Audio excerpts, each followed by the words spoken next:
Hey guys, it's Catherine from Rock and Roll Club, and I am here with Luke from Ivory Hours. Hello. So, how did you start the band? I actually started the band as I was leaving school. I was at Queens in Kingston, and I had a couple buddies there. They were both from Vancouver, so school was finishing up. So we went out to Vancouver, just feeling a bit adventurous, and then that was the onset of it. But then the current lineup, I ended up coming back from Vancouver about a year after that, and hunted around for some players, and that's where I found Tom and Chris, and that's what's been going on for the last couple of years. Cool. So, I understand that you started the band with your sister in the band too? Yeah, absolutely. My sister Annie. Yeah. That's really cool. Mm-hmm. What was it like working with your sibling? Like, I have a sibling, and I can't really imagine. But was it challenging? It's cool. It's definitely challenging. Yeah, I mean, having a working and just normal sibling relationship for sure. But there's so much fun to it too. I mean, we traveled in ways that I don't know. I think a lot of siblings have never spent that much adult time together. You know what I mean? Just because you're on the road and that kind of thing. So I cherish that, and also it just yeah. I mean, business stuff can be really tough as well. So. All right. So your album Morning Light, it just came out a little while ago, and it's a very catchy, upbeat, fun album. It's very good. And so, did you have a theme going into the album that you wanted to follow? Definitely, actually, and it's that I'm glad that that's the way it comes across too, because just the last EP, it was almost a full year between the two releases, and that was last June, and that one too, I'd just been exploring so many different kinds of songwriting, a lot of it retro, kind of vintage, I don't know, Beatlesy kind of stuff, but it was just I don't know, I really have taken a ton of criticism in from a lot of people, and just it seemed like creating something more focused and kind of continuous would make sense. So that's what I know should be just from playing live and stuff, that high energy kind of upbeat stuff is it's easy to do that every night. You know what I mean? You don't have to get riled up or whatever. The music is just fun enough that you can get into it. So do you have any influences for the album? I would say yeah, both songwriting and production wise, there's still some stuff in the Strokes. Who else? Just indie pop bands like that, like Phoenix and Mother, stuff in that. And there's just a lot of bands I think that are sort of have either the same influences or influence each other in that sense. And I think it tapped into that a little bit. So you guys actually have had quite a good history with radio contests. You won one in London. I feel like we've been in them forever, yeah. But, And then this year, recently, the CBC Peak project, you guys came in fourth. Yeah. And then the Edge Next Big Thing, you won. Yeah. So congratulations. Thanks very much. So how do you write a good pop song that people will like? Because that seems to be what you've done. So what are elements that you need? I appreciate it. Elements, I would say, I don't know.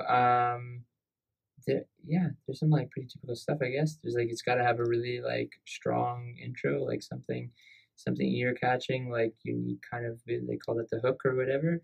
And I'm still learning, man. I've learned just a ton from getting feedback from this album as well, that just how to write a strong chorus, and the fact that being wordy is not the best thing, but it's also, you have to, I don't know, you make a lot of concessions in that sense, because it's got to be concise but still have some meaning in there. So I find it to be a really good challenge. I used to be a really a bit pretentious about that and not like pop music, but now I just I really respect someone who can fit all that into a tiny space, So you guys have been around in Toronto playing for a while, and the Edge is obviously one of the bigger stations in Toronto. So what would you say is your favorite part of the Toronto music scene?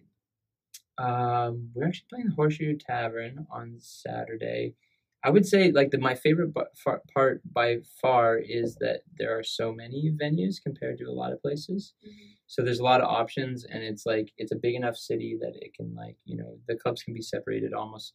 They're not segregated by genre, but I don't know. I just find that if you go to the Horseshoe, you're gonna get you're gonna get a sound, and I don't know, and I like that place. But you can also, there are tons of bars to get specific kind of genres, and that's the diversity I think is good. So your music videos are also really fun and upbeat, and it looks like you guys have fun doing them. So how do you, when you're making a music video, how do you guys come up with the ideas and go into it? That it often depends on the time budget. We do all those, or we have everything since the one that we put out with our buddy Alex Stevenson. And so he's a videographer from Toronto here.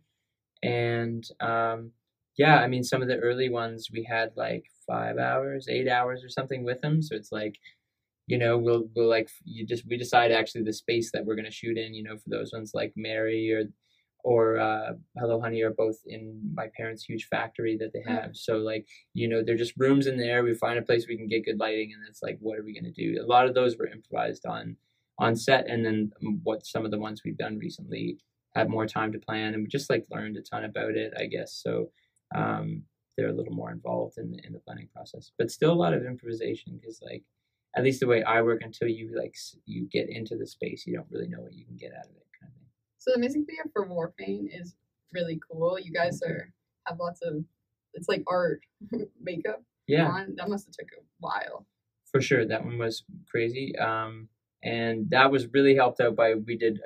The first music video we put out was for two keys. It was called an older tune, and we wanted to do stop motion for that, and we learned so much during that process. Again, you just like, until you get into it, you don't know how crazy it's going to be. But for that one, I don't know where I got that idea, but I just really thought that was interesting. It was my cousin Tasha Proud. She does the body painting like that, and I just thought that'd be a really cool thing to incorporate. So she came down, and yeah, I mean, like the opening one where there's like paint going up my arms or whatever is like a 2.5 hour shoot of like straight stillness, right? Which made the other like scenes seem so easy, right? But yeah, it was cool, neat undertaking. So if you didn't have a budget or a time limit or anything, and you had all the money in the world, what would you want to do? Like, what's your dream bucket list music video?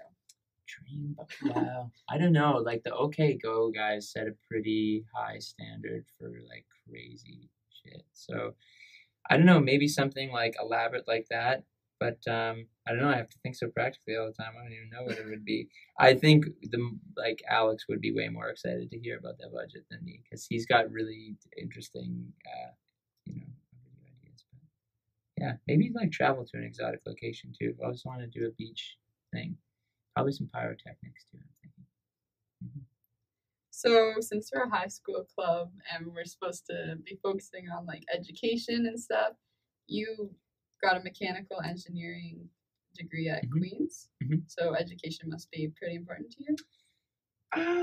It was at a time. Now it's very much not. So I mean, I think you got to finish high school because that's just the thing. But I don't regret going to university because I'm here and I wouldn't probably be here if I didn't do that.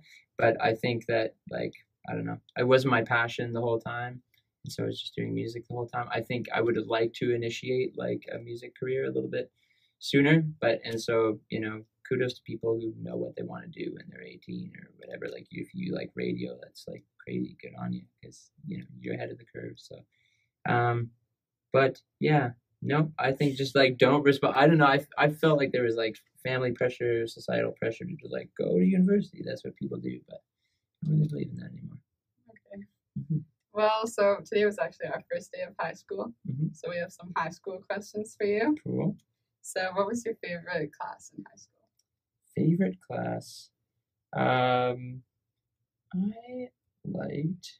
Actually, we had a world religions course that I really liked. That was kind of enlightening because we went to a Catholic school, which don't get me started on Catholics. But we had a really interesting teacher, and she was really open-minded, and it was neat to just like branch out a little bit.